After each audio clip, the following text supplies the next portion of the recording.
सुप्रभात प्रिय विद्यार्थियों। आज हम व्याकरण पुस्तक का तृतीय पाठ संधि के बारे में पढ़ेंगे। तो आइए शुरू करते हैं पढ़ना। उससे पहले मैं आपको बता दूं, व्याकरण किसी भी भाषा को पढ़ें, उसके साहित्य को पढ़ेंगे तो व्याकरण को जानना बहुत ज़रूरी है, क्योंकि व्याकरण से उसकी शुद्धता का पता चलता है। तो उसी क्रम में आज हम संधि पाठ को पढ़ेंगे।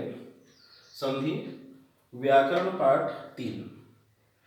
संधि जैसे दिया हुआ परिभाषा, यानी कि संधि किसे कहते हैं, हमको जानना है कि संधि होती क्या है, किसे कहा जाता है।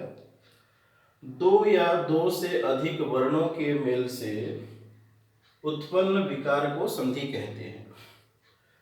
दो वर्ण भी हो सकते हैं, दो से अधिक वर्ण भी हो सकते हैं। वर्ण अर्थात अक्षर।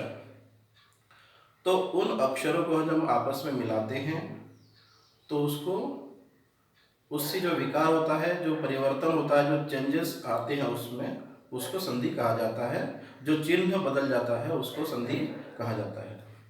अब संधि के प्रकार, संधि की बात होती है तो 3 प्रकार की संधियां होती है: स्वर संधि, व्यंजन संधि और विसर्ग संधि।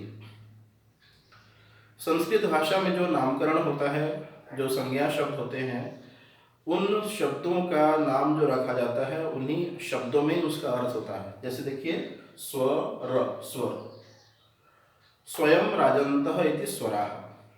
स्वर की बात करें तो संस्कृत भाषा में जो 13 स्वर हैं, अ से लेकर के, इन 13 स्वरों से ही स्वर संधि होती है।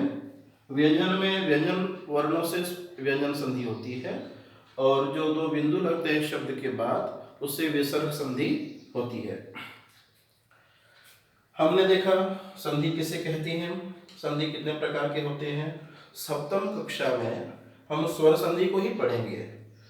स्वर, जैसे मैंने आपको बताया कि स्वयं राजन्तः इति स्वराः, जो अक्षर, जो वर्ण अपने आप लिखे जाते हैं, अपने आप बोले जाते हैं, अपने आप उच्चारित होते हैं, उनको स्वर कहते हैं। स्वयं और र का मतलब अक्षर, ये उसकी परिभाषा हो गई। हम व्यंजन और विसर्ग की बात बाद में करेंगे। तो हम स्वर संधि पढ़ेंगे सप्तम कक्षा में। तो स्वर संधि के अंतर्गत मुख्य रूप से 5 संधियां आती हैं: दीर्घ संधि, गुण संधि, वृद्धि संधि, यण संधि और अयादि संधि। उसके अतिरिक्त 3 संधियां और भी होती हैं जो ज्यादा प्रचलित नहीं है: पूर्व रूप, पररूप और प्रकृति भाव। जब हम संधि की बात कर रहे हैं तो सबसे पहले दीर्घ संधि, दीर्घ यानी कि बड़ा। तो इस दीर्घ संधि को जब हम पढ़ेंगे, क्रमशः सभी संधियों को पढ़ेंगे। तो दीर्घ संधि में पाणिनीय व्याकरण पुस्तक में एक अष्टाध्यायी है जिसमें सूत्र दिया हुआ है: अकः सवर्णे दीर्घ। अकः यानी कि अक एक प्रत्याहार है, जो 14 माहेश्वर सूत्र बोलते हैं, जिसको प्रत्याहार भी कहा जाता है। उसमें आता है अ, ई, उ और री, इनको अक कहा जाता है। सवर्ण, समान वर्ण वाला, समान जाति के अक्षर। दीर्घ, तो ये क्या कहता है, अक को, अक है और उसके आगे प्लस चिन्ह के बाद यदि समान वर्ण है तो उसको दीर्घ संधि होती है। व्याकरण की भाषा में कुछ शब्द होते हैं जैसे पूर्व पद, उत्तर पद, संधि विच्छेद, संधि विग्रह। ये व्याकरण की भाषा के शब्द हैं, इनको हम आगे पढ़ेंगे।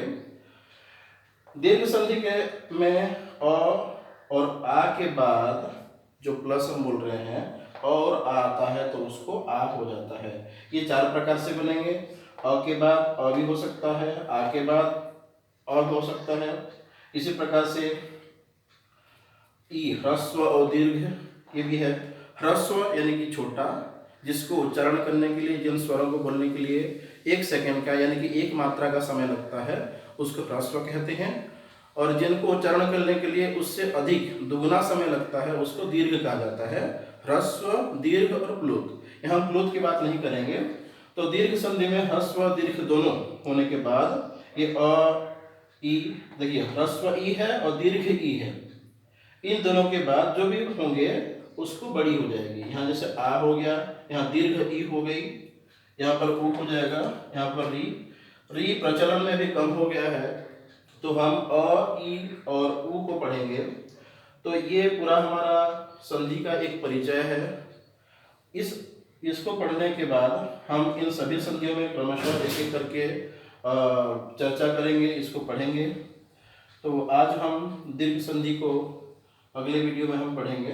धन्यवाद।